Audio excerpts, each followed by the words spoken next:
আবারও দৃশ্যপটে আমিরে জামাতের সেই বিতর্কিত পররাষ্ট্র উপদেষ্টা।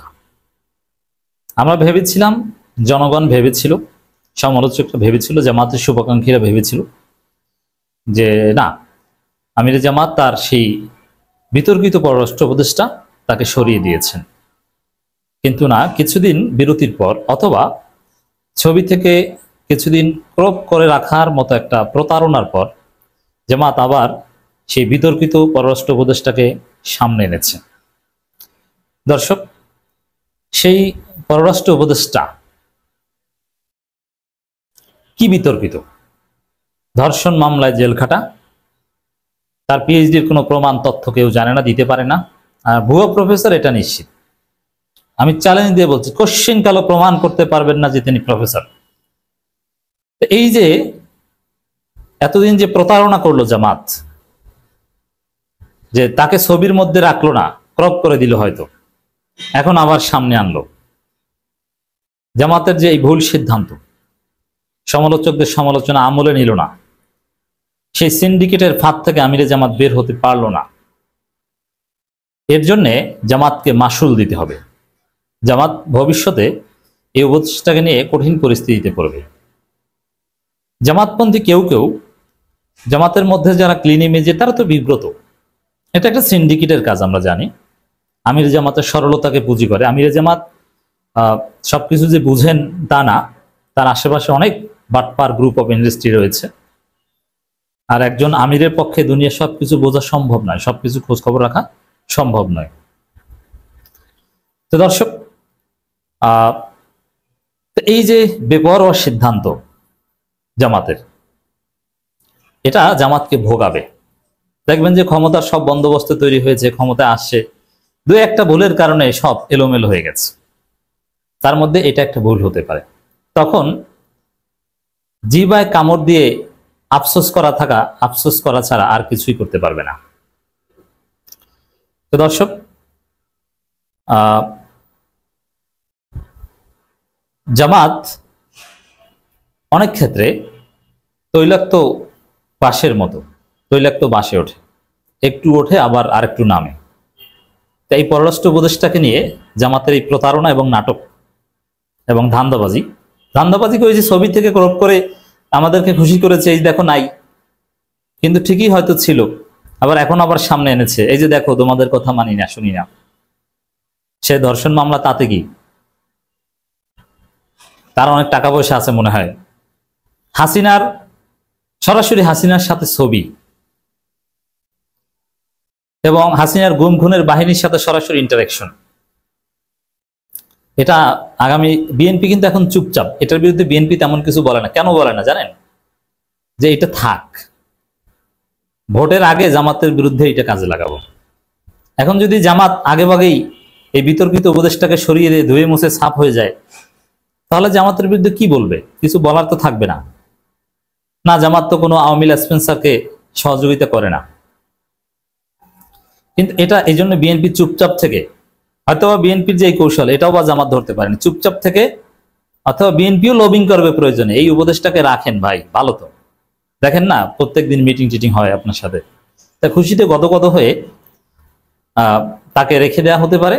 তারপরে নির্বাচন আসলে বিএনপি এটাকে এমনভাবে কাজে লাগাবো, এক ঘটনায় জামাতের 12টা বেজে যাবে। এরকম একটা বিপদে জামাত পড়বে বলে আমার বিশ্বাস। আগামী নির্বাচনে যদি জামাত ক্ষমতায় আসতে না পারে, সেকেন্ড ডোজ যদি হয়, ক্ষমতায় আসতে যদি না পারে, তখন এরপর কি কারণে ধরা খেয়েছে, সেই কারণগুলোর মধ্যে এটা একটা হবে।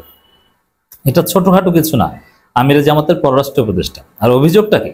ধর্ষণ মামলায় জেল খাটা, আবার আরো কি, যে হাসিনার সাথে চলেছে, হাসিনার সুবিধাভোগী, 5 আগস্টের পর সব ছবি ডিলিট করেছে। কত বড় প্রতারক আপনি বুঝছেন? হ্যাঁ, এখন কেউ কেউ বলে আবার আমাদেরকে, স্টুপিড মার্কা কিছু লোক আমাদেরকে বুঝায় যে না, সে আসলে জামাত, ওই যে গুপ্ত রাজনীতি করে জামাত, তার অংশ হিসেবে হাসিনার বন্ধু চলে গিয়েছিল। এটা মিথ্যা কথা, সে জামাত না। আর জামাত গুপ্ত রাজনীতি তো করেনি, শিবির করেছে। এটা তো ঢাকা বিশ্ববিদ্যালয়ের শিবির না। আর যদি হয়েও থাকে, আমি যদি বিতর্কের খাতিরে ধরেও নেই যে না, এই লোক জামাত, কৌশলগত কারণে ওই গুপ্ত রাজনীতির থিওরিতে হাসিনা পর্যন্ত চলে গিয়েছে। যেহেতু হাসিনার সাথে ছবি টবি আছে, তাকে অরিজিনাল জামাত হলে এভাবে লাইমলিটে আনাটা কোনো বিচক্ষণ রাজনীতির পরিচয় না। সে গুপ্ত রাজনীতি করেছে, এখনো গুপ্ত থাকুক, অথবা এই গুপ্ত জগতে কাজ করুক। যেমন ছাত্রলীগের অনেক সিনিয়র নেতাকে আমি চিনি, জানি। হাসিনার একদম কাছের লোক ছিল, যারা আসলে শিবির, এখনো শিবির।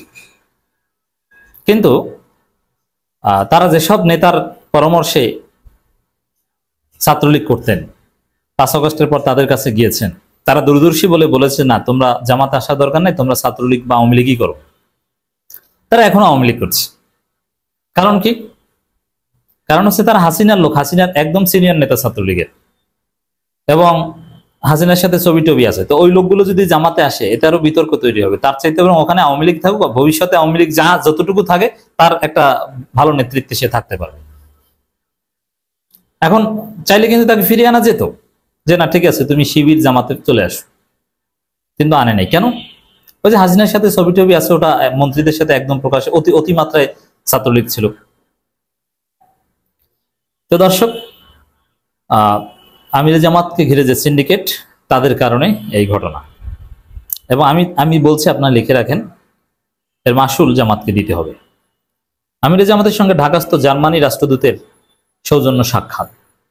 এখন এটার আরেকটা তাৎপর্য হচ্ছে, জামাত শুধু ছোটখাটো রাষ্ট্রদূতরা না, একদম পৃথিবীর সর্বোচ্চ প্রভাবশালী রাষ্ট্রদূতরা আমিরে জামাতের কাছে সিরিয়াল নিয়ে মিটিং করছেন। তার প্রমাণ হচ্ছে জার্মানি রাষ্ট্রদূত আছে, কেউ বাকি নেই, সর্বমহল থেকে জামাত সাড়া পাচ্ছে। 12 অক্টোবর আমিরে জামাত ডাক্তার শফিকুর রহমানের সঙ্গে ঢাকাস্থ জার্মানির নবনিযুক্ত রাষ্ট্রদূত ডক্টর রুডিগার লোটস সৌজন্য সাক্ষাৎ করেছেন। সকাল 9টায় রাজধানী বসুন্ধরাস্থ আমিরে জামাতের কার্যালয়ে সাক্ষাৎ ও প্রাতরাশ বৈঠক অনুষ্ঠিত হয়। এ সময় তার সঙ্গে ছিলেন দূতাবাসের deputy head of mission miss Anja Karsten এবং পলিটিক্যাল ও প্রেস অফিসার শার্লিনা নুজাহাত কবির। এখানে জামাত ডিপ্লোম্যাটিক মিটিং এর সিস্টেমই চেঞ্জ করে দিয়েছে।